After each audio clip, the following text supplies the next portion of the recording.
માં TET S અને TET HS ની દ્વિસ્તરીય ભરતીની પરીક્ષાઓને લઈને મારો પ્રશ્ન હતો કે જૂન તથા સપ્ટેમ્બર 2023 માં અનુક્રમે ટેટ એસ અને ટેટ એચએસ ની દ્વિતીય સ્તરીય પરીક્ષા લેવાઈ હતી એ હકીકત સાચી છે? તો સરકારે સ્વીકાર્યું કે અમે પરીક્ષા લીધી છે. તો બીજો પ્રશ્ન હતો કે શિક્ષકોની ભરતી ક્યારે કરવામાં આવશે? તેમણે કીધું કે એ ભરતીની પ્રક્રિયા ચાલુ છે.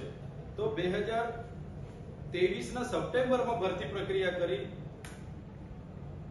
2024 જતો રહી છે અને 2025 ચાલુ થઈ છે. ગુજરાતમાં શિક્ષકોની એટલી બધી ઘટ છે છતાંય શિક્ષકોની આજ દિન સુધી ભરતી નથી થઈ. ત્યારે જે પણ ગુજરાતના યુવાનોએ સરકારની ધારાધોરણ મુજબ ટેટ ટાટ પાસ કરીને જેટલી પણ પરીક્ષાઓ હતી એ પરીક્ષાઓ પાસ કરીને પોતે સરકારી શિક્ષક બનવાનું જેમનું સપનું હતું એ આ ભરતીઓ હજુ ન કરવાના કારણે એવા યુવાનો ભવિષ્ય અંધકારમય બન્યું છે. ઘણા ઉમેદવારોની વય મર્યાદા પૂર્ણ થવાના આરે છે. ઘણા યુવાનો આત્મહત્યા બી કરે છે.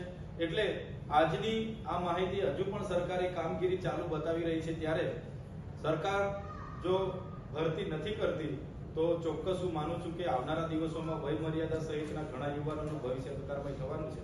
તો સત્વરે સરકારે જે 24,700 શિક્ષકોની ભરતી કરવા માટેની જાહેરાત કરી છે એ સરકાર કરે અને કાયમી શિક્ષકોની નિમણૂક આપે એવી અમારી માંગણી છે.